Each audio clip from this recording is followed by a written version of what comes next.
تمام صحافی برادری کا کہ آج ہماری دعوت پہ آپ تمام جتنے بھی پرنٹ اور الیکٹرانک میڈیا کے دوست ہیں وہ یہاں پہ تشریف لائے۔ بنیادی طور پر آج پریس کانفرنس کا مقصد یہی ہے کہ ہم 7 اکتوبر کو یوم مزاحمت منانے جا رہے ہیں اور یہ نیشنل لیول پہ اس کو منانے جا رہے ہیں۔ اس میں تمام جو نظریاتی اختلافات ہیں یا جو پولیٹیکل اختلافات ہیں ان سے بالاتر ہو کے ہم ایک میسج پوری دنیا کو کنوے کرنا چاہتے ہیں کہ ہم جہاں پہ اسرائیلی بربریت ہے اور جو انسانی حقوق کی جو خلاف ورزی ہو رہی ہے پوری دنیا میں، پاکستان ہمیشہ کسٹوڈین رہا ہے جہاں پہ مسئلہ رہا ہے مسلم امہ کو، تو وہ لیڈ رول پاکستان نے پلے کیا ہے۔ آج بھی ہم یہ میسج دینے جا رہے ہیں کہ ہم جہاں پہ انسانیت کی تذلیل ہو رہی ہے، اسرائیل مساجد کو، ہسپتالوں کو، بچوں کو، یعنی کوئی ایسی جگہ نہیں ہے وہاں پہ بم برسائے جا رہا ہے، انسانیت کو زندہ درگور کر رہا ہے،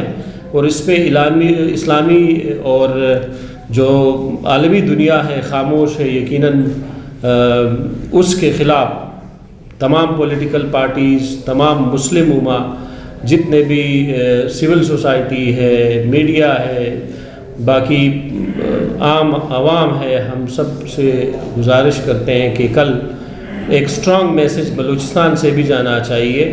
12 بجے نیشنل لیول پہ جو ہے تمام لوگ، چاہے وہ اسٹوڈنٹس ہو، وہ ٹیچرز ہو، وہ آفس میں کام کرنے والے ہو، وہ نکلیں گے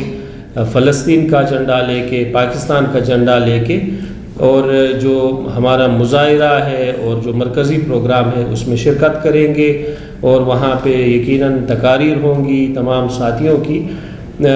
گورنمنٹ آف بلوچستان اس کاز کو سپورٹ کر رہی ہے۔ چیئرمین پاکستان پیپلز پارٹی بلاول بھٹو زرداری نے کیٹاگوریکلی یہ کہا ہے کہ عالمی دنیا کو جو ہے، پوری عالمی دنیا میں جو مسلمز ہیں وہ 7 اکتوبر کو سیلیبریٹ کرے، پرٹیکولرلی جو پاکستان پیپلز پارٹی کے ورکرز ہیں، آفس بیریئرز ہیں، اور منسٹرز، کیبنٹ ممبرز ہیں، ایم پی ایز ہیں، وہ سارے اس میں شرکت کریں گے۔ سی ایم بلوچستان میر سرفراز بگٹی کی ڈائریکشنز پہ مجھے اس کام کے لیے نومینیٹ کیا گیا کہ ہم کوارڈینیشن کریں تمام پولیٹیکل پارٹیز کے ساتھ، بار کے ساتھ اور سول سوسائٹی کے لوگوں کے ساتھ، تاکہ کل بلوچستان سے جو ہے فلسطین کی حمایت میں اور اسرائیل کے خلاف جو ہے ہم ایک اسٹرانگ میسج دیں۔ شکریہ۔